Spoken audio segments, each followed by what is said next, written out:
નમસ્કાર મિત્રો, આજના વ્યાખ્યાનમાં આપણે ગયા વ્યાખ્યાનની જ વાત થોડીક આગળ વધારવા માંગીએ છીએ.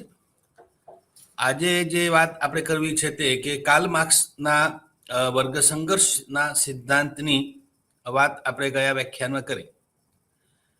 આજે કાર્લ માર્ક્સની એક આગળના સિદ્ધાંત એટલે એલિયનેશન, જેને આપણે વિમુક્તાનો સિદ્ધાંત કહીએ છીએ, એની આપણે આજે ના વ્યાખ્યાનમાં ચર્ચા કરીશું. મિત્રો, વિમુક્તાનો સિદ્ધાંત પણ એટલો જ જાણીતો સિદ્ધાંત છે કાર્લ માર્ક્સનો. દ્વંદ્વાત્મક ભૌતિકવાદ, ઐતિહાસિક ભૌતિકવાદ, વર્ગ સંઘર્ષ, તો એ જ સિદ્ધાંતની પૂરક એમાં આપણે વાત કરીએ કે ભાઈ કઈ રીતે આ મૂડીવાદી જે ઉત્પાદન પદ્ધતિ જે છે એ મૂડીવાદી ઉત્પાદન પદ્ધતિની અંદર શ્રમજીવીનું શોષણ, ખાસ કરીને આપણે અતિરિક્ત મૂલ્યના સિદ્ધાંતમાં વાતની પુષ્ટિ કરી કે કઈ રીતે શ્રમજીવીનું શોષણ આ વ્યવસ્થામાં થતું હોય છે. તો કહ્યું કે ભાઈ ઉત્પાદનની જે આખી વ્યવસ્થા જે છે એ શ્રમજીવી વિરોધી છે. એમાં જે કંઈ મૂડી જે છે, જે કંઈ લાભ જે છે, નફો જે છે, એ નફો સીધો કોને પ્રાપ્ત થાય છે, કોને મળે છે? તો મૂડીવાદીને, મૂડીપતિને. એટલે મૂડીપતિ વધુને વધુ મૂડીવાન બને છે, સંપન્ન બને છે, એની સામે શ્રમજીવીનું શોષણ થાય છે. એટલે શ્રમજીવી પોતાની દૈનંદિન જરૂરિયાતોને પોષવા માટે પણ કેટલીક વાર એક સમય હોતો નથી, એટલે એને અપૂરતી, જેને કહી શકાય કે આવક પ્રાપ્ત થાય છે અને સરવાળે આખી સિસ્ટમમાં એનો ભોગ લેવાય છે આખી વાત. અને એને પરિણામે વર્ગ સભાનતા જાગૃત થાય છે. વર્ગ સભાનતાને પરિણામે વર્ગ સંઘર્ષ, અને વર્ગ સંઘર્ષને અંતે સમાજમાં પરિવર્તન, એક નવી સમાજ વ્યવસ્થાનું આખું મંડાણ થાય છે. તો આખી વાત એ આપણે ગયા વ્યાખ્યાનમાં કરી. આજે મિત્રો એ વાત કરવી છે કે શ્રમજીવી વર્ગની વિમુક્તા, કઈ રીતે વિમુક્તા આવે છે, એલિયનેશન જેને આપણે અંગ્રેજીમાં કહીએ છીએ. તો અહીંયા બે બાબત ઉપર માર્ક્સ ભાર મૂકે છે, અને એ બે જ બાબતો એ આખા સિદ્ધાંતનું હું માનું છું કે હાદ છે. એક બાબત છે તે કે ભાઈ માનવ જાતિનું કુદરત પર વધી રહેલું નિયંત્રણ, આ એક વાત. અને વિદ્યાર્થી મિત્રો, આ પણ બાબત આપણે સ્પષ્ટ થોડી કરી લઈએ કે માર્ક્સે આ જે તે પરિસ્થિતિના સંદર્ભે આ વાત મૂકેલી કે કઈ રીતે આ સિસ્ટમમાં શ્રમજીવીની એલિયનેટ થાય છે, વિમુખ થાય છે. એ વાત બરાબર છે, એ ઉત્પાદન પદ્ધતિના સંદર્ભમાં આખી વાત એને મૂકી. હકીકતે આજના સંદર્ભમાં પણ આ જ વાત આપણને લાગુ પડે છે. આજે આર્ટિફિશિયલ ઇન્ટેલિજન્સની જગ્યાએ તમે મૂડીવાદી ઉત્પાદન પદ્ધતિનું રિપ્લેસ કરી લો. અહીંયા મૂડીવાદી ઉત્પાદન પદ્ધતિ કે ભાઈ ઉત્પાદનના યાંત્રિક સાધનો આવ્યા, એ યાંત્રિક સાધનોને પરિણામ સ્વરૂપે આ વ્યવસ્થા ઊભી થઈ. તો હવે તમે આજના સંદર્ભમાં તમે આર્ટિફિશિયલ ઇન્ટેલિજન્સ, મશીન લર્નિંગને લઈ લો, કૃત્રિમ બુદ્ધિમત્તા. અને કૃત્રિમ બુદ્ધિમત્તાને પરિણામ સ્વરૂપે માનવ સમાજ કઈ દિશા તરફ જઈ રહ્યો છે અને એના ભય સ્થાનો શું છે એ પણ આજના સંદર્ભમાં, એટલે આ માર્ક્સનો આ અતિરિક્ત મૂલ્યનો સિદ્ધાંત અને એની સાથે આ વિમુક્તાનો જે સિદ્ધાંત જે છે તે તમને આજના સંદર્ભે પણ પ્રસ્તુત લાગે. આ એક વાત. એટલે જેમ જેમ માનવ જાતિનું કુદરત પરનું નિયંત્રણ વધતું જાય છે અને એને પરિણામે માનવ જાતિએ જુદા જુદા પ્રકારના પરિણામો ભોગવવા પડે છે. આ વાતને બીજી રીતે પણ આપણે લઈ શકીએ. આજે ગ્લોબલ વોર્મિંગનો આખો મુદ્દો જે છે, જે પૃથ્વીનું જે તાપમાન વધતું જાય છે અને જે રીતે સમુદ્રની સપાટીમાં ક્રમશઃ વૃદ્ધિ થાય છે. આજે શીત કટિબંધમાં જે બરફ જે છે, હિમ જે છે, હિમશિલાઓ જે પ્રમાણમાં ઓગળી રહી છે, અને એ આખી ઘટના પણ આની સાથે તમે જોડી શકો. એટલે જેમ જેમ મનુષ્ય સમાજે કુદરત પર નિયંત્રણ લાદતા ગયા તેમ તેમ કુદરતી પ્રક્રિયાઓથી એ વિમુખ થતો ગયો. એટલે બીજી બાબત એમને બતાવી છે કે એની સાથોસાથ માનવ જાતિ કુદરતથી વધુ ને વધુ વિમુખ બની રહી છે. એટલે આ માનવ ઇતિહાસનું બીજું પાસું. પહેલું પાસું કયું કે ભાઈ માનવ જાતિનું કુદરત પરનું નિયંત્રણ વધતું જાય છે, અને એની બીજી સાઈડ જે છે તે છે કે જેમ જેમ મનુષ્ય કુદરત પરનું આ અવલંબન વધારતો જાય છે તેમ તેમ એ કુદરતથી, એ પ્રકૃતિથી, નિસર્ગથી વધુ ને વધુ વેગળો થતો જાય છે. આજે એક પરિસ્થિતિ છે. આજે તમે પ્રકૃતિના સંદર્ભમાં જુઓ તો વિકાસ આપણે કરી રહ્યા છીએ, અને આ માત્ર ને માત્ર ભારતીય સમાજ પૂરતો પ્રશ્ન છે એવું નથી, વૈશ્વિક પ્રશ્ન છે. વિશ્વની અંદર આજે તમે જુઓ કેટલી બધી અણધારી આપત્તિઓ આપણી સમક્ષ આવે છે. તો એ જે કઈ આપત્તિઓ આવે છે, વિશેષ કરીને કુદરતી, જેને આપણે આપત્તિ કહીએ છીએ, વાવાઝોડું આવે, જ્વાળામુખી આવે, ભૂકંપ આવે, અને દરિયાઈ તોફાન આવે, કેટલી, અને એને કારણે થઈને કેટલી માનવ જાનહાનિ અને માનવ હોનારતનો ભોગ મનુષ્ય બને છે. તો આ બધાના મૂળમાં જો કોઈ હોય તો આ બે બાબત છે કે ભાઈ જેમ જેમ વ્યક્તિએ કુદરત ઉપર નિયંત્રણ વધતું ગયું તેમ તેમ માણસ કુદરતથી અળગો થતો ગયો, વિમુક્ત થયો. એટલે હું તો એ વાતને વધારે માનું છું કે અહીંયા માર્ક્સે તો શ્રમજીવીની વિમુક્તા કહી છે, પણ આપણી તો સ્થિતિ એવી થઈ ગઈ છે કે સમગ્ર માનવ જાતિ ધીમે ધીમે ધીમે કુદરતથી અળગી વિમુક્ત થતી જાય છે, અને એના ભય, એના ગંભીર પરિણામો, અલ્ટિમેટલી ગંભીર પરિણામો કોણ ભોગવી રહ્યું છે? માનવ જાતિ. એટલે આ વાત આજના સંદર્ભે પણ એટલી જ આપણને સાચી પડતી હોય એવું લાગે છે. વાત હવે આપણે આગળ, અહીંયા માર્ક્સે જે આખી વાત કરી છે, માર્ક્સે કઈ કુદરતી આપત્તિઓ કે માનવ સમાજના આ પ્રકારના પરિણામોને કારણે થઈને આ વાત મૂકી છે એવું નથી. આ તો આપણે એ સંદર્ભને, આ સંદર્ભે, આજના સંદર્ભમાં આ સિદ્ધાંતને આજના સંદર્ભમાં જોવા માટેની પણ એક આ દ્રષ્ટિ આપણને માર્ક્સ ખોલી આપે છે. માનવ જાતિ કુદરતી વધુ ને વધુ વિમુખ બની રહેવાને કારણે માર્ક્સે ઉત્પાદનની મૂડીવાદી પદ્ધતિને જવાબદાર ગણી છે. કે આ બન્યું જ કેવી રીતે? આ બે બાબતો જે છે, ઇતિહાસના બે પાસાઓની જે વાત કરી, એની પાછળનું મુખ્ય કારણ કયું છે? કારણ કે ઉત્પાદનની મૂડીવાદી પદ્ધતિની અંદર મનુષ્ય પોતાની સર્જનાત્મક શક્તિઓના વિકાસથી વંચિત રહી જાય છે. સાહેબ, આ જ વસ્તુ આપણે આર્ટિફિશિયલ ઇન્ટેલિજન્સ, કૃત્રિમ બુદ્ધિમત્તા માટે પણ લાગુ પડી છે. હમણાં તાજેતરમાં એક શું કહેવાય રિપોર્ટ આવ્યો.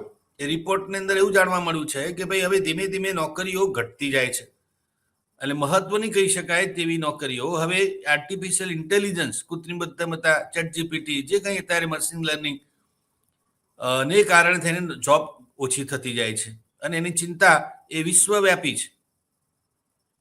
સાથે સાથે એ બાબત પણ સ્પષ્ટ છે કે ભાઈ આ વ્યવસ્થાની અંદર યુવાનોને વિશેષ કરીને વધુ વધુ નોકરીની તક છે, વધુ કમાઈ શકે છે. કોણ?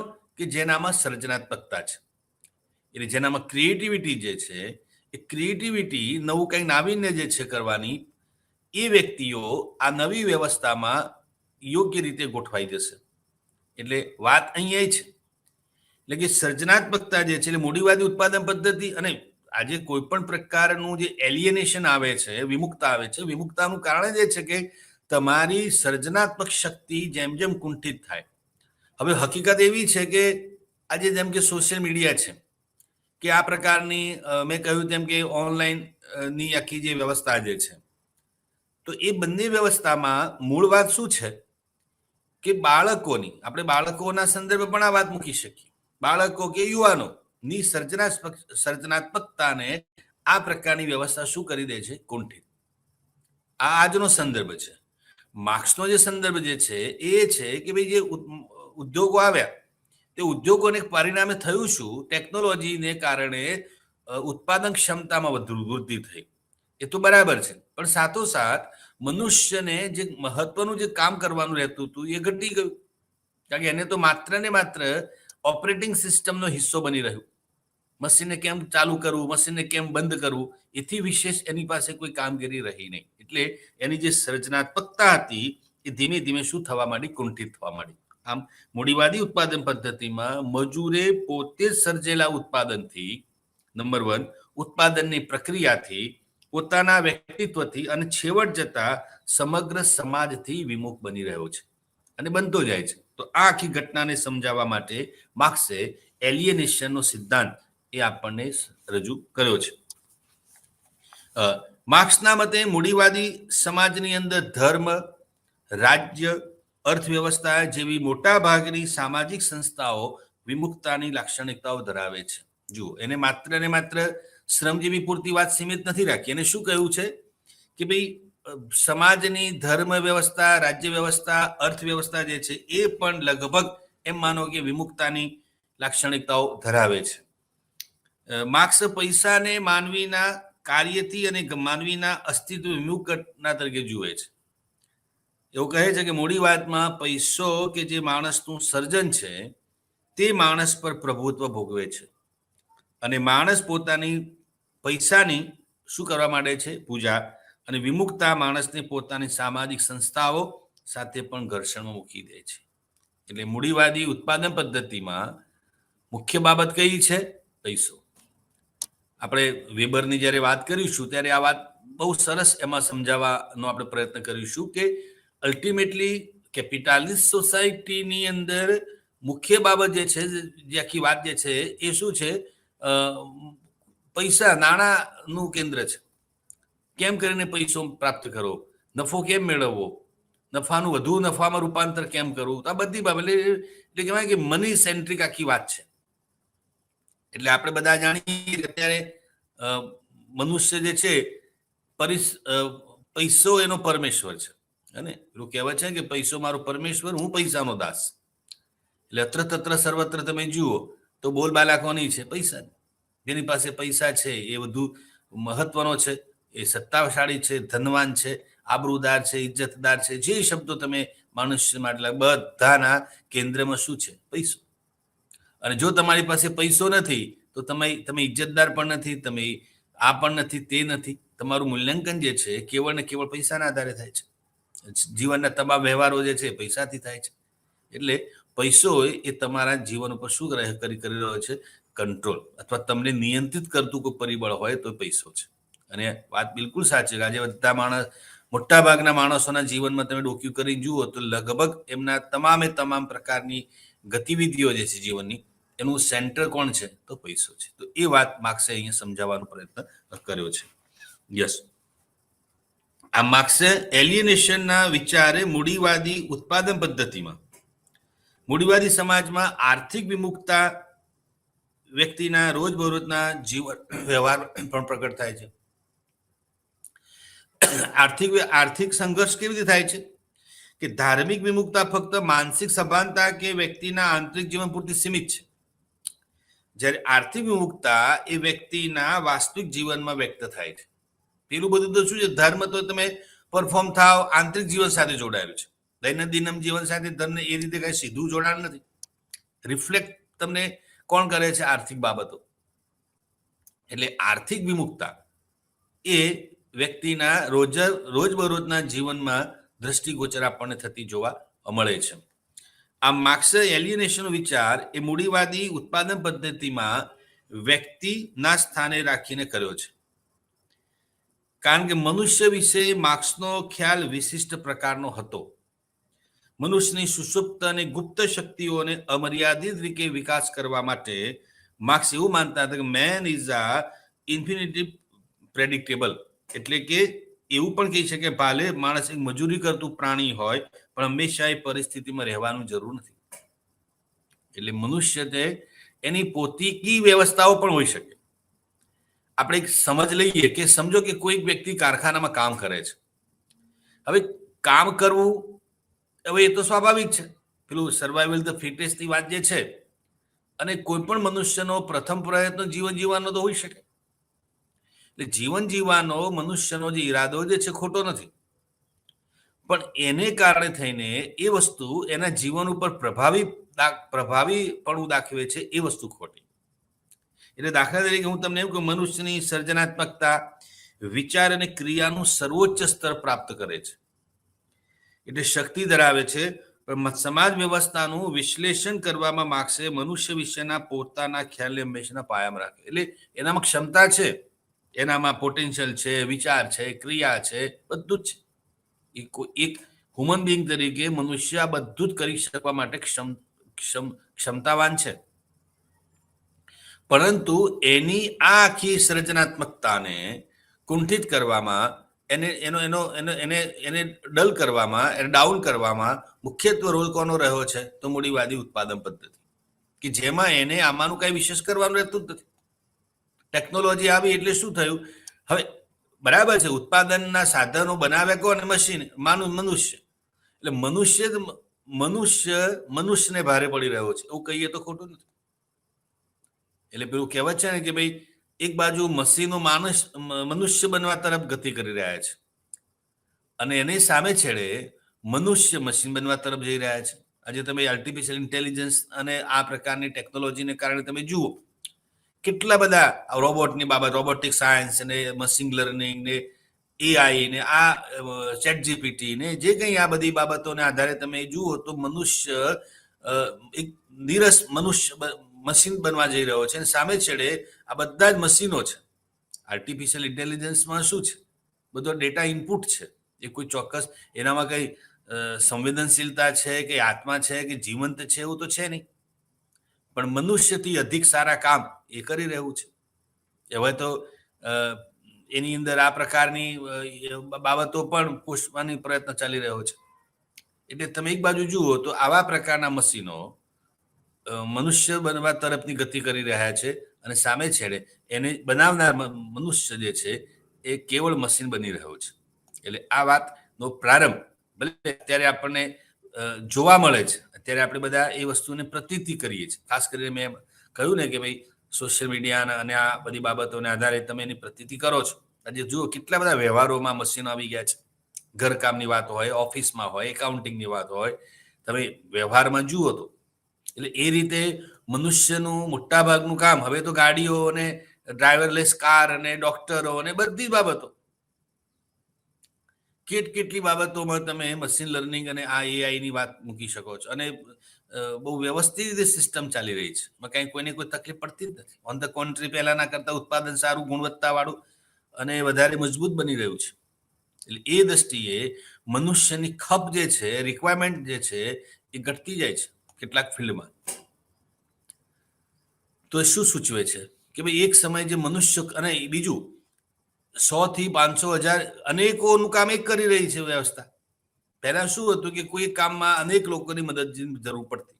કોઈ પણ તમે સામાન્ય કારખાનામાં જાઓ તો કારખાનાની અંદર કોઈ 2-5 માણસો નથી હોતા, હજારોની સંખ્યામાં માણસો, મોટી કંપની કે મિલ હોય, હજારોની સંખ્યામાં કામદારો કામ કરતા હોય. આ એક સ્થિતિ હતી. આજે એ હજારોની સંખ્યાની સામે માત્ર મશીન કામ કરી રહ્યું છે. આજે ખેતીના વ્યવસાયમાં પણ આ વસ્તુ જોવા તો મળે જ છે. પરંપરાગત જે આપણે ખેતીની વ્યવસ્થા હતી એમાં તો પરિવાર એમાં રોકાયેલા રહેતા, અને છતાંય તે આમ મનુષ્યની જરૂરિયાત તો રહેતી જ. તે કાપણી કે લણણી કે અમુક પ્રકારનું મોસમ અમુક પ્રકારની આવે તો પરિવારના માણસો પણ એમાં ઓછા પડતા, બીજા માણસોની મદદ લેવી જ પડે. આ સ્થિતિ હતી.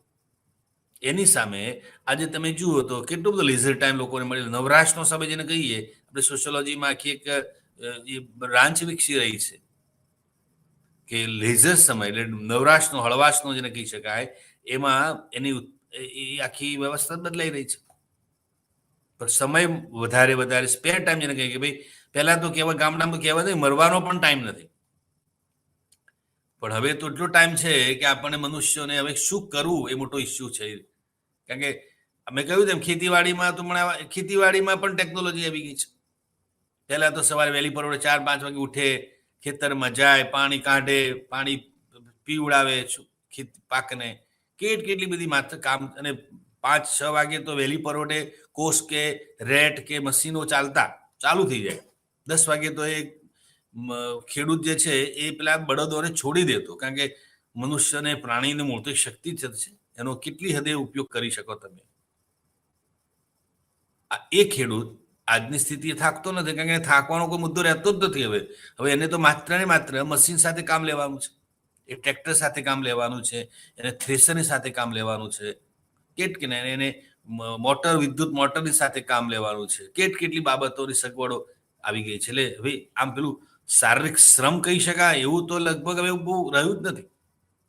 હાર્ડવર્ક જે શબ્દ વાપરીએ કે લેબરિયસ વર્ક, હાર્ડવર્ક ને પરિશ્રમી કામ, આ બધું તો લગભગ ધીમે અને કેવળ ખેતીના વ્યવસાયની વાત નથી, અન્ય વ્યવસાયોમાં પણ આ બાબતો જોઈ શકીએ છીએ. પશુપાલનની વાત આવે, ઘાસ કાપવાની વાત આવે, અન્ય જે હસ્તકારીગરીના જે વ્યવસાયો છે, જેમ કે સુથારી કામ છે, લુહારી કામ છે, દરજી કામ છે, મોચી કામ, સોની કામ, અને કેટલા બધા કામો એવા છે કે જેમાં હવે કેવળ ને કેવળ મશીન કામ કરી રહ્યું છે. પેલા લુહારી કામમાં તો કેટલી મહેનત પરિશ્રમ રહેતો. આજે ટેકનોલોજીને કારણે લુહાર પણ હવે ધીમે ધીમે ફ્રી, કારણ કે એની પાસે હવે એટલો સરપ્લસ ટાઈમ છે કે શું કરવું. એટલે આ તો પેલી કોઈ સહજ કહ્યું તો સારું થયું કે મોબાઈલ લીધા લોકોનું શું થાત એમ. મોબાઈલના કારણે દિવસના 5-7 કલાક જે સમય આપે છે તો આ લોકોનું શું થાત એ ચિંતા કરતા હતા. એક આ શટાયર છે કે ભલું થયું મોબાઈલનું, આ બધા આટલા બધા લોકો આટલી બધી નવરાશમાં શું કરતા. આ તો બધા મૂળ મારા ભાઈ મોબાઈલ વાપરીને સંતોષ તો જ પ્રાપ્ત કરે છે, ચલો કંઈક જોયું, કંઈક માણ્યું, એથી વિશેષ ન હોત તો આટલા બધા લોકો શું કરત, અને એ સારા કે ખોટા માર્ગે વળી ગયા હોત કે કેમ. હળવાશમાં લાઇટર ટોનનો વાત છે, પણ વાત સાચી તો છે જ ને કે લેઝર ટાઈમ કેટલો તમને પ્રતિદિન મળતો જાય છે. તો એ લેઝર ટાઈમનું આવિર્ભાવ ક્યાંથી થયો? લેઝર ટાઈમ મળવા ક્યાંથી મળ્યો? From that technology. મશીન આવ્યું, મશીને તમારું કામ ઉપાડી લીધું, એટલે તમને ફ્રી કરી દીધા. હવે તમારે શું કરવું એ તમારો પ્રશ્ન છે. અને તમે મશીન બનાવ્યું, મશીનને કારણે તમે ફ્રી થયા, તો હવે એ ફ્રી સમયમાં તમારે શું કરવું છે એ નક્કી કોણ કરશે? અને હવે તો તમારી સર્જનાત્મકતા અને વિચારોમાં પણ ત્યાં સુધી વાત પહોંચી ગઈ છે. હવે તો જે તમારા ન્યુરોલોજીકલ આસ્પેક્ટને પણ ડિસ્ટર્બ કરી રહ્યું છે આ એઆઈ. હવે તો ચીપ લગાવવાની વાત ચાલી રહી છે કે મનુષ્યના બ્રેઇનમાં ચીપ લગાવી દઈશું એટલે તમે જે વિચારશો ને એ બધું માણસ મશીન કરવા મળશે. હવે તો હજુ તો તમારે બધું ઇનપુટ ડેટા કરવાનો છે, અમુક પ્રકારની તમારી પાસે ટેકનોલોજી હોવી જોઈએ, સજ્જતા હોવી જોઈએ. હવે તો એમાં પણ રોજ નવું આવે છે. ઠીક છે. એટલે આજે દેશભરના જે વિશેષ કરીને જે આ આઈટી ફિલ્ડના જેટલા બધા માંધાતાઓ છે એ બધાઓએ નથી અમેરિકાની અંદર મીટ કરી કે ભાઈ આ એઆઈ અને વિશેષ ChatGPTના ભયસ્થાનો અને એની અસરો કેવી રીતે દૂર કરી શકીએ, એને અટકાવવા માટે શું થઈ શકે, આનું ચિંતન શરૂ થયું છે. તો ગઈકાલે લોકો ચિંતન એ કરતા હતા કે કેવી રીતે એઆઈ ને સર્જન કરવું, એઆઈને કેવી રીતે કામમાં લેવું, એની વાતો કરતા હતા. હવે એઆઈ કે ChatGPT હવે આપણને ભારે પડી રહ્યું છે. તો આ વાત તમને હવે ખ્યાલ આવે છે કે કેમ કે વર્ષો પહેલા કાર્લ માર્ક્સે આ વાત આપણને કરી હતી. એટલે આપણને લાગે કાર્લ માર્ક્સ કેટલા એ રીતે ક્રાંત દ્રષ્ટિ કે આગળનું ભવિષ્યનું જોનાર વ્યક્તિ હતા. આજે અદ્દલ આપણને સાચી લાગે છે, જે રીતે મનુષ્યોને પરિશ્રમ વિનાના, વિચારો વિનાના, સર્જનાત્મકતા વિનાના, અને આ હકીકત છે આજે મોટો ઇસ્યુ આ તો છે કે તમારી પાસે કોઈ વિચાર જ નથી. અને વિચાર વિનાના માણસનું જીવન પણ કેટલું નિરર્થક છે. આજે અલ્ટિમેટલી આ જગતમાં વિચારોનું તો પ્રાબલ્ય છે. તમારી પાસે કોઈ વિચાર નથી, કોઈ સોચ નથી, તો તમે કેવી રીતે જીવનમાં આગળ વધી શકો? તમારા જીવનનો કોઈ લક્ષ્ય નથી, શું છે? અને સાથે સાથે તમારી કોઈ એવી ક્રિએટિવિટી નથી. તમારી સર્જનાત્મકતાને તેજ ધાર આપે, રોજેરોજ તમે સતત અપડેટ રહી શકો, તમારા જ્ઞાન વર્ધન થાય, જ્ઞાન સર્જન થાય, એવું તો હવે રહ્યું નથી. માહિતીના ખજાનામાં માહિતીના ઢગલા બંધ માહિતી મળે છે. એમ કહેવાય કે આમ ઢગલા ને ઢગલા આજે સવાર પડી નથી ચાલુ પડી જાય છે રાતના મોડા સુધી. દિવસ દરમિયાન તમે ખાલી એક દિવસનો સર્વે તો કરો, અભ્યાસ તો કરો તમારો, કે દિવસમાં કેટલી માહિતી મને મળે છે અહીંથી ત્યાંથી, આ ઈચ્છું કે ન ઈચ્છું, આ તેમ, સોશિયલ મીડિયાથી, પ્રિન્ટ મીડિયા, ઇલેક્ટ્રોનિક મીડિયા, અડોશી પડોશી મિત્રો, આ બધાનો તમે સરવાળો માંડી જુઓ તો કેમ હકીકત છે. પણ એ બધામાં પાછું મૂળ બધું પેલો જ્ઞાનવાળો તો અટકી ઉભો છે કે જ્ઞાન જે છે એ કેવી રીતે મેળવવું. આ બધી તો માહિતી છે. માહિતીના ઢગલામાંથી જ્ઞાનનો એક નાનકડો કણ મેળવવો એ તમે પેલું કહેવત છે ને કે ઘાસનું ગંજીપો હોય એમાં સોય શોધવાની વાત છે. કેવી રીતે જ્ઞાન શોધીશું? અને અનિવાર્યતા જ્ઞાનની છે. માહિતીનો તો ગમે તેલો ખજાનો હોય તેથી શું, એનાથી કંઈ ફેર નથી પડવાનો. એટલે આ વસ્તુ એ આપણને લાગુ પડે છે. એટલે મને આ સિદ્ધાંતની હું જ્યારે ચર્ચા કરું છું ત્યારે મને વારંવાર માર્ક્સ અને અત્યારની વ્યવસ્થા સામે તુલના કરવાનું મન થઈ જાય છે. ભલે આપણા અભ્યાસક્રમમાં આજની સંદર્ભ નથી, પણ તમે જ્યારે સોશિયોલોજીના વિદ્યાર્થી તરીકે આ એક સમજ આપણી કેળવાય એ માટે આ વાત આપણે સમજવાનો પ્રયત્ન કરીએ છીએ. યસ.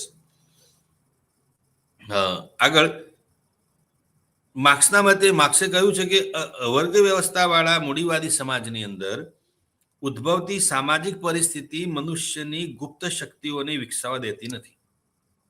શું કહ્યું ફરીથી? કે આ વર્ગ વ્યવસ્થાવાળો જે સમાજ છે એમાં મૂડીવાદી સમાજમાં ઉદ્ભવતી જે સામાજિક પરિસ્થિતિ છે, સામાજિક પરિસ્થિતિ એટલે ઉત્પાદનની વ્યવસ્થામાં કંઈ વિશેષ કહેવાનું નથી કે ઉત્પાદનની જે આખી વ્યવસ્થા જે છે એ ઉત્પાદનની વ્યવસ્થામાં તમારી જે શક્તિઓ જે છે એ શક્તિઓને ખીલવા દેતી નથી. પોટેન્શિયલ તમારું છે એટલે આ પણ મોટી દુષ્કર છે. તમારી પાસે કોઈ જાણકારી છે, તમારી પાસે કોઈ કુને છે, કૌશલ્ય છે, આવડત છે, હોશિયારી છે, પણ જો તમે એનો ઉપયોગ નથી કરી શકતા તો એના જેવું કોઈ દુઃખી જ નથી. તમારી પાસે લાયકાત નથી અને કોઈ કામ નથી મળતું એ તો ચલો માની શકાય એમ છે કે ભાઈ મારી લાયકાત નથી, આઈ એમ નોટ એપલ, તો હું કેપેબલ નથી અને મને કામ નથી મળતું, તો એથી મને કંઈ બહુ કંઈ એ અફસોસ નથી. પણ મારામાં ઢગલાબંધ પોટેન્શિયલ પડ્યું હોય, હું કંઈ પણ કરી સક્ષમ હોઉં, આ વેરી મચ ઇન્ટરેસ્ટ મને રસ પણ હોય, પરંતુ મારી આ સર્જનાત્મકતાને નામો શેષ કરી નાખે તો સિસ્ટમ કેટલી તમને દુજક લાગે. તમે આજે પ્રાઇવેટ સેક્ટરમાં તમે જાઓ તો હવે તો કેટલાક હોનહાર વિદ્યાર્થીઓ યુવાનો છે કે જેઓને ઈચ્છા તો ઘણું બધું કરવાની છે, પણ એમની ઈચ્છાને બળ મળે, એમનું ઈચ્છાનું પરિપૂર્ણ થાય એવી વ્યવસ્થા તો છે નહીં. ઓન ધ કોન્ટ્રી વ્યવસ્થા અડલ છે. કેટલા બધા આ બધું તમે જુઓ અને એના પ્રશ્નો પણ છે. આજે આગળ વાત કરીશું કે આ પ્રકારની પરિસ્થિતિ સમાજમાં નિર્માય છે ત્યારે એના માઠા જે પરિણામો છે જે ભોગવવા જ પડે છે. યસ. મૂડીવાદ મનુષ્યનો એક પૂર્ણ મનુષ્ય વિકાસ અટકાવે છે. આપણું જે ટોટલી જેને પર્સનાલિટી કહીએ છીએ એ ટોટલી પર્સનાલિટી એ સંભવી શકતી નથી મૂડીવાદના કારણે. તમને હું ઘણા એવા કિસ્સા કહી શકું કે ઘણા લોકો પોતાના ફિલ્ડમાં હોશિયાર હોય, પોતાની જોબ પ્લેસ પર કે એમના વર્ક પ્લેસ પર જે છે એમનું કામ બહુ સરસ હોય અને એ સ્ટેટસ હોય એમનું ત્યાં, પણ કેવળ એમની ઓળખ અથવા તો એમનું આ જે કંઈ ટેલેન્ટ છે એ માત્ર ને માત્ર એમના કાર્ય ઉપર જ અસર કરે. વિશાળ સમાજમાં પાછું એમનું યોગદાન 0 હોય. ઘણી વાર તો વિરોધી હોય. પોતાની ઓફિસમાં સારામાં સારા વ્યક્તિ હોય પણ ઓફિસની બહાર એમના જેટલો કનિષ્ઠ કોઈ ના હોય. આપણને લાગે આવું કેવું કે આ વ્યક્તિ પોતાના ફિલ્ડમાં તો હોશિયાર છે તો સોશિયલી કેમ આટલો બધો અટેચ નથી, અથવા તો આવી કોઈ વાતને કેમ ડાયરેક્ટ ઝીલતો નથી, વિરોધ કર્યા કરે છે. ત્યારે આપણને ખ્યાલ આવે કે પેલી જે સંવેદનાવાળી વાત જે છે એ તો હવે એનામાં રહી જ નથી. સોશિયલ સામાજિક કન્સર્ન, જે સોશિયલ કન્સર્ન શબ્દ કહીએ છીએ નિસ્બત, કે વ્યક્તિ સમાજ અને જૂથ અને એના પ્રકારે જે વ્યવસ્થા ઊભી થાય છે એમાં પેલું જે ટચ હોવો જોઈએ, હ્યુમન ટચ તો રહેતો જ નથી. અને હ્યુમન ટચ જ્યારે નથી રહેતો ત્યારે તમારું સંબંધ કેવળ ઔપચારિક બની જાય છે. એટલે મશીન અને પેલું તો સીધું જેની સાથે કહેવત નથી સંગતે ઓરંગ, આ બહુ યોગ્ય કહેવત છે ગુજરાતીની, કે જેની સાથે તમે એસોસિએટ રહેતા હો, જેની સાથે તમે જોડાણ ધરાવતા હો એવા તમે બની જાઓ. લાંબા સમય સુધી તમે જુઓ તો જે માણસો મશીન સાથે કામ લેતા હોય લાંબા સમય સુધી, તો તમને બધું એનું જીવન મશીન જેવું જ લાગે. એમને આમ જીવંત કે સંવેદનસભર જીવન લાગે જ નહીં, કારણ કે એમનું જેની સાથે પનારો પડ્યો છે એ તો જીવંત છે નહીં. પછી આ લોકો શું કરે કે જીવનને શોધવાનો પ્રયત્ન કરે, ખરીદીને, અને કોઈ ફરીને, કોઈ ખરીદીને, કોઈ મળીને, કોઈ રડીને. આ બધું તમે જુઓ, હવે આ બધું બનવા જોગ છે. માણસો કેટલું ફરે છે, એટલે કે આટલા બધા લોકો ફરે છે તો એ રૂપિયા લાવે છે ક્યાંથી? બધાને શું સંપન્નતા મળી ગઈ છે? બધાને શું ફુરસદ મળી ગઈ છે? હકીકત કંઈક જુદી છે.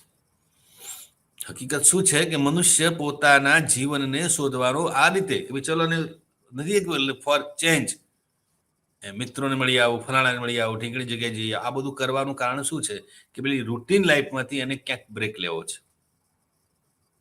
અને બ્રેક એટલા માટે લેવો છે કે હું મનુષ્ય છું એવું એને ફિલિંગ ત્યાં એક જ ન કરે. તમે વ્યક્તિ છો, તમે આ છો, તમે તે છો, એનું ફિલિંગ તમને ક્યારે આવશે? જ્યારે તમે એ કનેક્ટેડ શ્લોકો સાથે જોડાતા હશો. અન્યથા તો કોઈ મતલબ જ નથી. એ વાત છે. એટલે તમે આના જેટલા ઊંડાણમાં ઉતરશો ને એટલો સિદ્ધાંત તમને વ્યક્તિગત જીવન માટે પણ, તમારા આપણા વિષયના માટે તો મૂલ્યવાન છે જ તે. એની તો ચર્ચા આપણે કરી જ રહ્યા છીએ. પણ હું તો એને પેલા પર્સપેક્ટિવથી જોઉં છું કે એ વસ્તુ આપણા રૂટીન અંગત જીવન સાથે પણ એટલી જ મહત્વની રીતે જોડાયેલી છે કે જેટલા પ્રમાણમાં. અને હવે લોકો તમે જુઓ કે કેટલાક લોકો આ પરિસ્થિતિથી ધીમે ધીમે ધીમે ધીમે મુક્ત થવા માંગે છે. હવે એક વળી આવું એક ટ્રેન્ડ ચાલી રહ્યો છે કે અતિ વ્યસ્તતાને કારણે તમે જુઓ કે મોટા મોટા દેશોમાં અમેરિકા છે કે ચાઇના છે કે એક ટ્રેન્ડ છે કે લેઝી રહેવું, એમ કશું જ નહીં કરવાનો પણ આનંદ લેવો. આવું એક અત્યારે ટ્રેન્ડી બની ગયું છે. આજના યુવાનો જેમ કે રવિવાર છે કે રજાનો દિવસ છે, તો આપણને લાગે અત્યારે નહીં, પેઢી અત્યારથી આવું વિચારે છે. એ શબ્દ પર્ટિક્યુલર મારે વિસરાઈ ગયો છે, પણ મૂળ ભાવ આવો થાય છે કે કશું જ નહીં કરવાનો પણ આનંદ લેવો. Nothing to do. આજ રવિવાર છે, બિંદાસ રવિવારે કઈ દે કોઈની સાથે જોડાવું નહીં. માન લો કે ઊંઘવું છે તો ઊંઘવાનું જ. દૈનંદિન જીવનના સમાજદારી માટેના આ બધા કાર્યો જે છે એ રવિવારે કરવાના જ નહીં.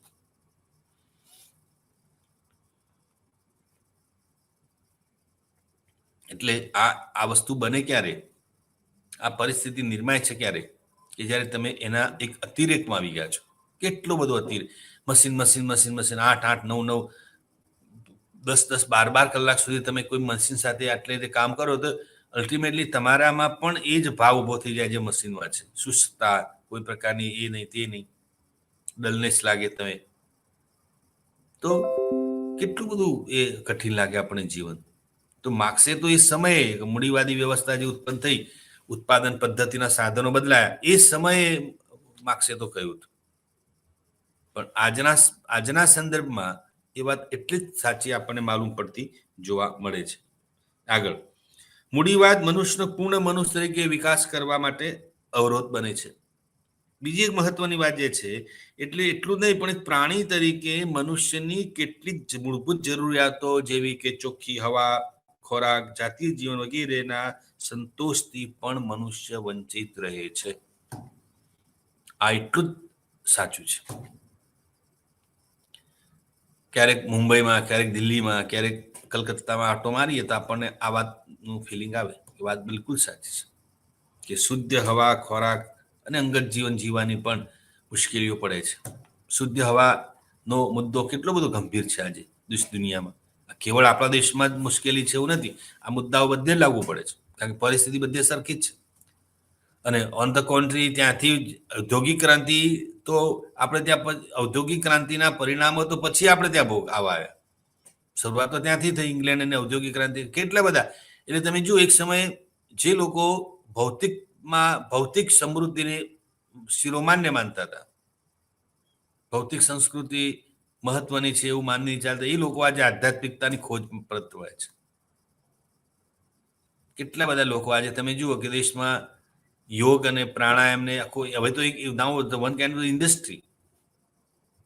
એક સમય આ પ્રકારની તાલીમ અને જાણકારી અને જાણકાર લોકો પાસે આપણે જુદા ભાવથી જતા હતા. નાવ યોગ ઇન ઇન્ડસ્ટ્રી.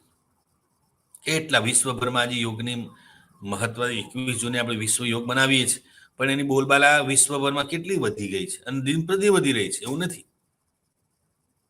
હવે એનું પાછળનું કારણ શું છે? કે પેલી વાત કહી ને હમણાં કે ભૌતિકતામાં જાણ્યું, દોડ્યા, સુખ સુખ સુખ. હકીકતમાં સુખ તો એમાં છે જ નહીં. સુખ છે ક્યાં? એકચ્યુઅલી એવું છે કે આ આનંદની વાત છે. આનંદ તો તમારામાં પડ્યો છે. ભાઈ, આનંદ મારામાં પડ્યો છે શોધવા માટે શું કરવાનું? એના માટે કોઈ સર્ચ એન્જિન છે, ગૂગલ છે, યાહુ છે, શું છે? તો હકીકતમાં સર્ચ એન્જિન તો એ તમે તમારું જ ડોક્યું તમારામાં કરવાનું છે. બસ લુક ઇન ટુ યોર. આ લુક ઇન ટુ યોર જે છે એ હવે આજની વિશેષ કરીને પશ્ચિમના સમાજ, આપણે ભૌતિકતા તરફ દોડી રહ્યા છીએ અને એ લોકો ભૌતિકતાના ચરમ શિખરે તેઓ રિટર્ન થઈ રહ્યા છે. એ લોકો માને છે કે આ આપણે જે દોડતા હતા હકીકતમાં તો એ તો નથી. સુખ તો પ્રાપ્ત થયું નહીં. સુખની લાલસામાંથી જીવન પૂરું થવા આવ્યું, પણ એકચ્યુઅલ જે જીત જોઈએ છે એ તો મળતું જ નથી. ક્યાં છે? તો તમે વિધિન યુ. પુસ્તક છે ને લિયો ટોલ્સ્ટોયનું કે વૈકુંઠ તારામાં છે, the kingdom of God within you. પ્રભુનું રાજ્ય તારામાં તો છે, તારે બહાર શોધવાની ક્યાં જરૂર છે? વૈકુંઠ જે છે તારામાં તો વસે છે, પણ એ શોધવા માટે પણ તમારી ભૌતિકતાની શિખાએ પહોંચવું તો પડે કે નહીં? ડાયરેક્ટ ભક્તિ કરો એમ કઈ ભક્તિ નથી આવતી. આપણે ભક્તિમાં ભક્તિ કે આ પ્રકારની ભાવના કે છોડી દો, પણ છોડી શું દઈએ? મેળવી તો લઈએ પેલા. મેળવવું એ ભૌતિકતા છે, છોડી દેવું એ આધ્યાત્મિકતા છે. ખ્યાલ? એટલે હું તો એમ માનું છું કે આ આધ્યાત્મિકતા કે ભૌતિકતા કે આ પ્રકારના સમાજ કલ્યાણના કાર્યો કે આ બધી આખી વાત શરૂ કરવા પાછળનું કારણ મૂડી વાત તો છે. મનુષ્ય મૂડી વાત કરીને જોયું તો મૂડી વાતમાં હકીકતમાં કઈ છે નહીં. તો નથી તો શું નથી? તો ક્યાં ખૂટે છે? તો ક્યાં ખૂટે છે? તો ક્યાં? એટલે તમે બહુ રસપ્રદ આખો આ જાણવા માટે હું તો તમને વ્યક્તિગત કહું છું કે આ પુસ્તકમાં અને અતિરિક્ત મૂલ્ય અને આ વિમુક્તાનો સિદ્ધાંત જે છે એ તો તમારે વારંવાર જેટલી વાર વાંચો એટલી મજા આવશે, કારણ કે આખી સિસ્ટમ તમને બધી સમજાવે છે કેવી રીતે. અને આ જાણી લેશો ઓટોમેટિક તમને ખ્યાલ આવશે કે ભાઈ ક્યાં કોનું શોષણ કઈ રીતે થઈ રહ્યું છે, શોષણ કરવાની સ્માર્ટ રીતો કઈ ગઈ છે. આ બધી ટેકનિક્સ છે શોષણ કરવા માટેની. શું છે ટેકનિક? તમારે પણ જો ભવિષ્યમાં સુખી થવું હોય, પૈસા પ્રાપ્ત બનવું હોય, તો કેવળ મજૂરી કરીશું એથી કામ પતી નથી જતું. લેબરિયસ વખત પેલા આદિવાસી મજૂરોની સ્થિતિ તમે જુઓ તો બારે ચારે કોઈ દિવસ એવો નથી હોતો કે એમને કોઈ મજૂરી ના મળી હોય. સવારથી સાંજ. પણ સ્થિતિ એવી ને આવી ઉભી રહે છે કે એ લોકો પોતાની પ્રાથમિક જરૂરિયાતોને પણ સંતોષી શકતા નથી. પૂછીએ કે કેમ આવું છે? તો ભાઈ મારે આવક જ જુઓ ને, કેટલું બધું ખર્ચ એમાં પડે છે, પણ મળે છે શું અમને? અલ્ટિમેટલી કશું. આખી વાત માર્ક્સ આપણને સમજાવવાનો પ્રયત્ન કરે છે. યસ, હા, એ તો એવું કહે છે કે ખોરાક, ભૂખ પણ બાહ્ય કુદરતી પરિસ્થિતિમાંથી થતો અનુભવ નથી. ભૂખ પણ આપણને લાગતી નથી. ભૂખ એ છે તમારી લાદવામાં આવી છે, પરિસ્થિતિ લાદવામાં આવે છે. એટલે પેલું કહેવત છે ને, તમને ખ્યાલ છે કે પેલું પ્રયોગ પાલવાનો સિદ્ધાંત, એક મનોવૈજ્ઞાનિક પાલો નામના મનોવૈજ્ઞાનિક આ પ્રયોગ કરેલો કે પેલા કૂતરાને લાળ પડવાની વાત જે છે કે એને રોટલી આપી બતાવે એટલે પછી કૂતરાને જીભમાંથી લાળ પડે એટલે એને ખ્યાલ આવ્યો કે ભાઈ આ લાળ પડવાનું કારણ પેલું બટકું છે રોટલાનું. અને પર્ટિક્યુલર સમય એ શરૂઆત કરે, લાળ ટુકડો બતાવે રોટલાનો, અને જેવું કૂતરું એ જુએ બટકું એટલે એને મોઢામાંથી લાળ પડે એટલે અતિ ઈચ્છા ઊભી થાય, પણ આપે નહીં. એમ કરતા સ્થિતિ આવી કે એટલું કન્ડિશનિંગ થઈ ગયેલો કે પછી સમય સાથે લાળ પડવા માંડે. પછી બટકું આપે કે ના આપે, 12 વાગે એટલે એને ઓટોમેટિક લાળ પડવા માંડે. તો જો સમયનું અનુસંધાન થઈ ગયું. વ્યક્તિ એકચ્યુઅલ જેને રોટલા માટે થઈને તો એ લાળ પડવાની શરૂ કરી, પણ રોટલો તો મળ્યો નહીં. પણ સમય થયો 12 વાગ્યા એટલે મારે આ કન્ડિશનિંગ આવી ગયું. આજે આમ તમારે જોવા તો મોબાઈલમાં આપણે રોજ મોબાઈલમાં કેટલો, અને આમ તો 2 કે 3 મિનિટના અંતરે પાછું મોબાઈલ ચેક કરીએ. શું કામ કરીએ છીએ? પેલી લાળ ટપકવાની જે કૂતરાની વાત છે એ આપણને પણ લાગુ પડે છે. એટલે મને આજે, અને તમે આમ વાત તો સાચી કે તમને પરિસ્થિતિમાં ગોઠવાઈ કેવા ગયા છે આપણે. ગામડામાં તો હજુ થોડુંક જીવંત લાગે જીવન માણસનું, પોતાની ઈચ્છા ને આધીન જીવતો એવું લાગે. પણ જ્યારે શહેરી સમાજ વ્યવસ્થામાં જાઓ તો મુંબઈ નગરી કે આ દિલ્હીમાં કયા મહાનગરો જેને આપણે કહીએ છીએ, એ મહાનગરોનું જીવન તો કોણ ઘડિયાળના કાંઠે શરૂઆત થાય છે, ઘડિયાળના કાંઠે બંધ થાય છે. ખરું કે નહીં? કેટલું તમે તેમાં તમારું આમ minute to minute, second to સેકન્ડનું પ્લાનિંગ હોય, માઇક્રો પ્લાનિંગ. દિવસનું પણ પ્લાનિંગ કેવું માઇક્રો, કેટલા વાગે ઉઠવાનું, કેટલા વાગે બસ પકડવાની, ટ્રેન પકડવાની, કેટલા વાગે ઓફિસ પહોંચો, ઓફિસ શું કરવાનું, બધો જ પ્લાનર આપી દીધો હોય. એટલે આમ જોવા જાઓ તો પૂર્ણ સમય તમે કોને આપી રહ્યા છો, અને તમને બધું તમારું મોનિટરિંગ અને તમને દોરી સંચાર કોણ કરે છે? હવે તો મલ્ટીનેશનલ કંપનીઓમાં તો પેલા 5-10 મિનિટની રિસેસ આવે ને એમાં પણ થોડો આપણને અહેસાસ થતો. મેં એકવાર નાનકડો સર્વે, એટલે બહુ એનો ડીપ સ્ટડી ના કહેવાય, પણ નાનકડો સર્વે કરેલો.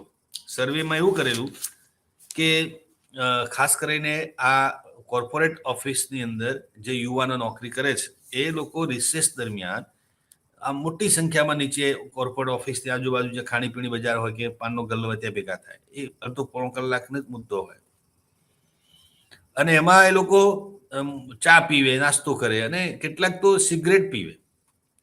એટલે મને લાગ્યું કે આ આટલા બધા ભણેલા ગણેલો વર્ગ સારી નોકરી કરતો હોય અને શું કામ સિગરેટ પીતો હશે, અને એવી વ્યસન નહીં કરવાની સમજણ નહીં હોય. આવો એક વિચાર મને આવેલો, અને વિચારને લઈને મેં સેમ્પલ લેવા એક એરિયામાં ગયો. ત્યાં કંપનીના આ પ્રકારની ઓફિસ જોઈ. ત્યાં આ ટાઈમે પહોંચીને એ જે કંઈ ઊભા હતા, રેન્ડમ આપણે ઉપલબ્ધ જે કહેવાય કે રેન્ડમ 5-25 છોકરાઓની સાથે અહીંયા વાત કરી, 5-25 છોકરા બીજી કંપનીના છોકરા વાત કરી. આ લીધે અમદાવાદ શહેરની જ વાત કરું છું.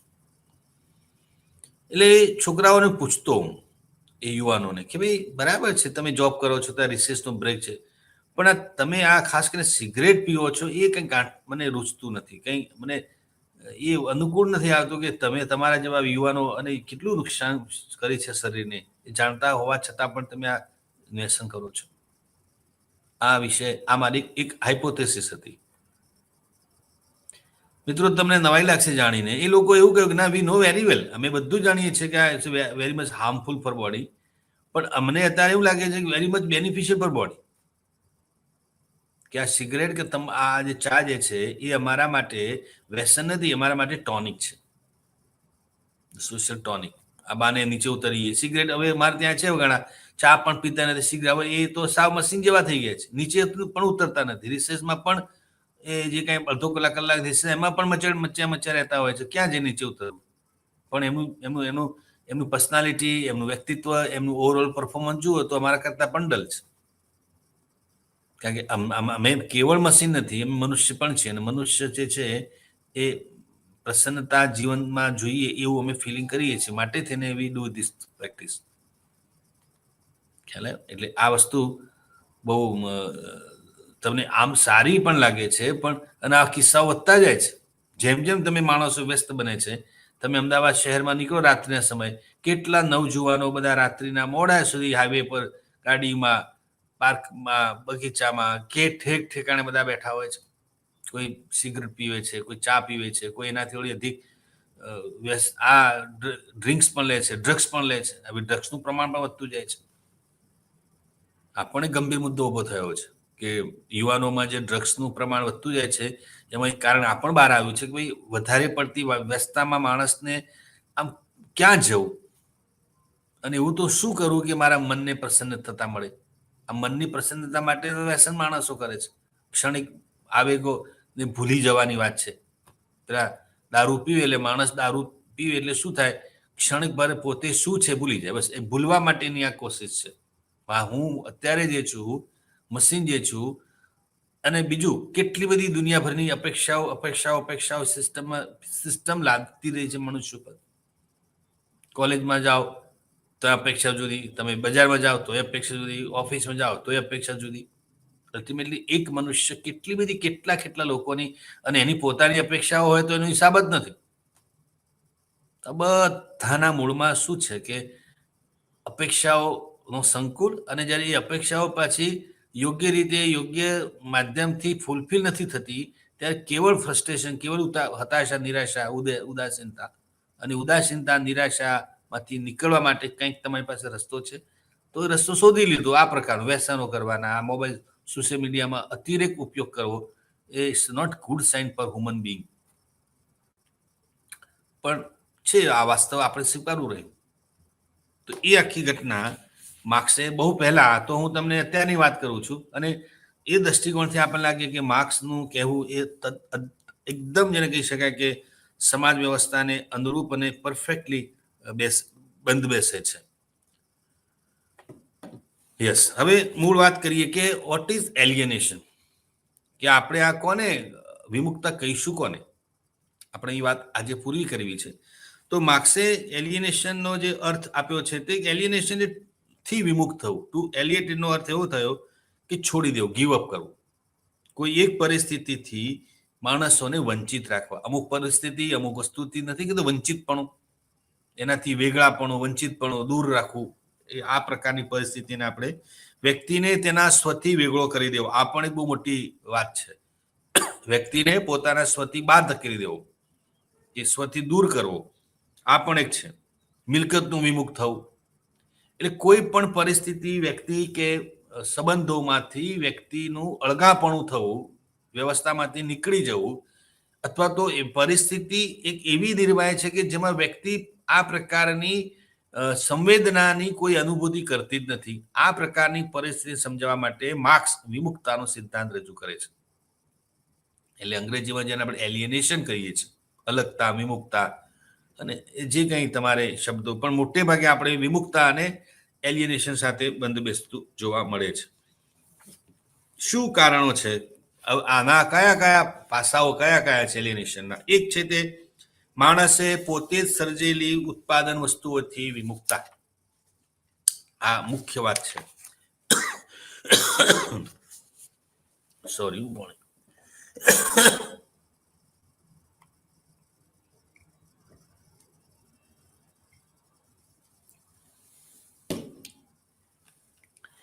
એટલે ઉત્પાદનની પ્રક્રિયા જે છે કે ભાઈ માણસો જે વસ્તુનું ઉત્પાદન કરે છે, એ ઉત્પાદન કરેલી વસ્તુઓથી જ એની વિમુક્તા વધી જાય છે.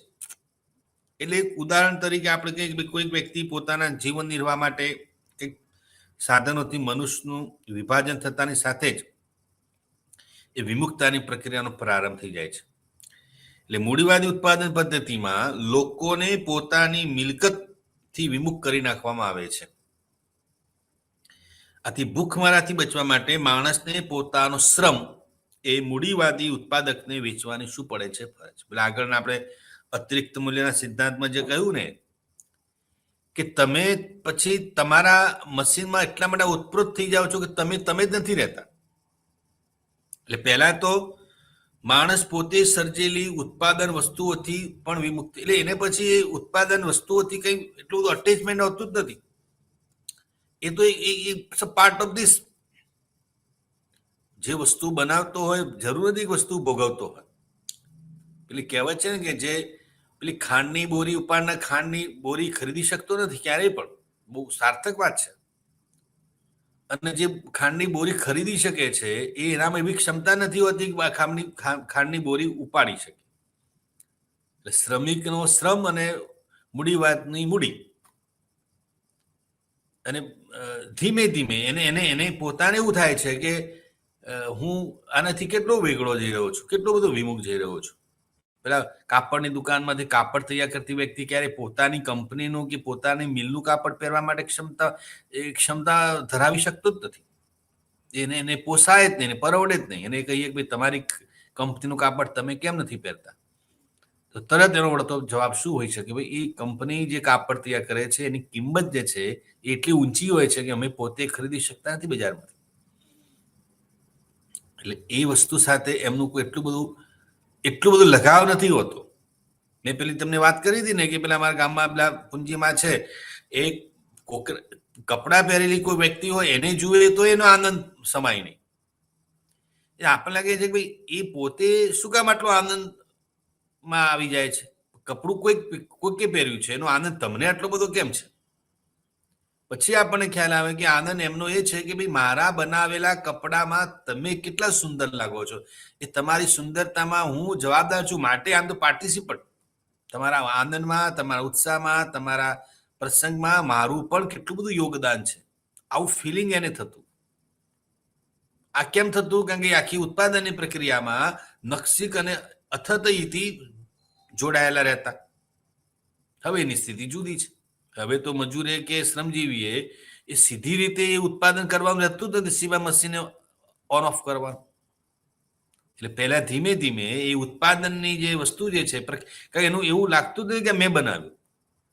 કાપડ મેં બનાવ્યું ફિલિંગ ક્યારે આવે કે જ્યારે તમે કાપડ સાથે જોડાયેલા હો, એટલે લાગે ખરું કે હા કાપડ તૈયાર થયું, વસ્તુનું મેન્યુફેક્ચરિંગ થયું, પણ એ વસ્તુ સાથે સીધું જ મારું સંધાન છે, અનુસંધાન એવું બની શકતું નથી.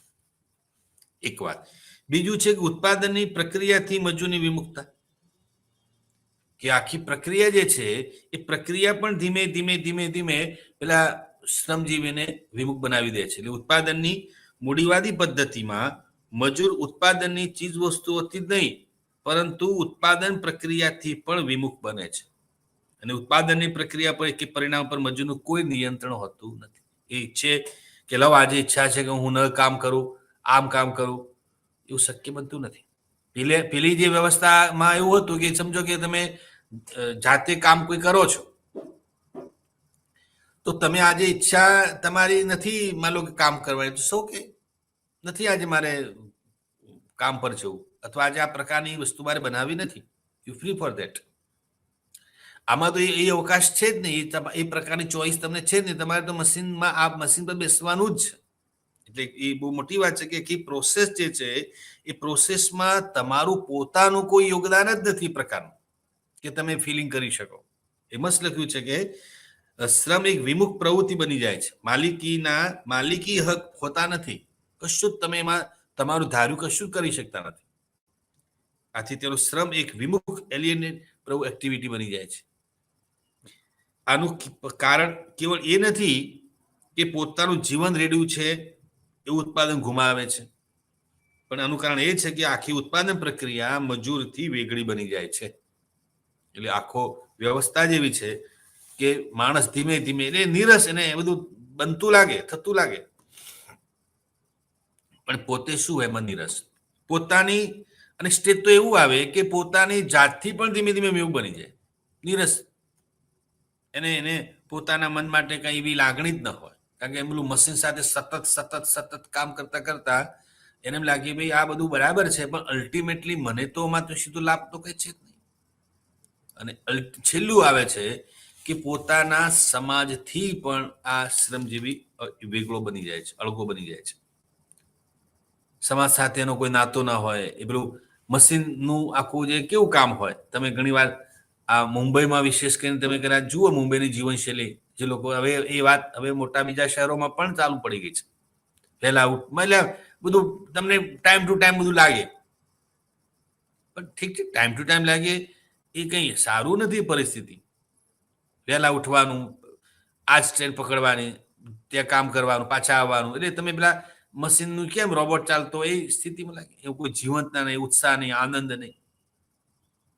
એકવાર હું એક શહેરમાં ગયો હતો અને એક કોર્પોરેટ ઓફિસથી પસાર થતો હતો. હજારોની સંખ્યામાં લોકો એક સાથે છૂટ્યા હતા, કર્મચારીઓ જેને કહીએ.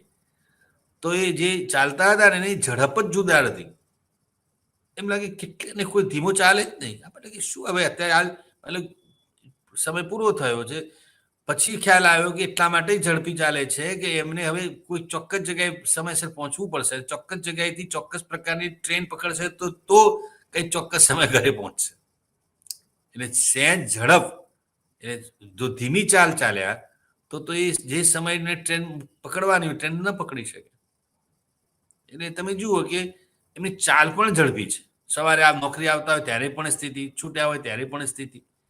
એટલે તમને લાગે કે આપણા જીવન પર કેટલી બધી માઠી અસરો આ મશીને પહોંચાડી છે. અને હવે હકીકતમાં અત્યારે એ સ્થિતિ તો દિન પ્રતિદિન ગંભીર થતી જાય છે.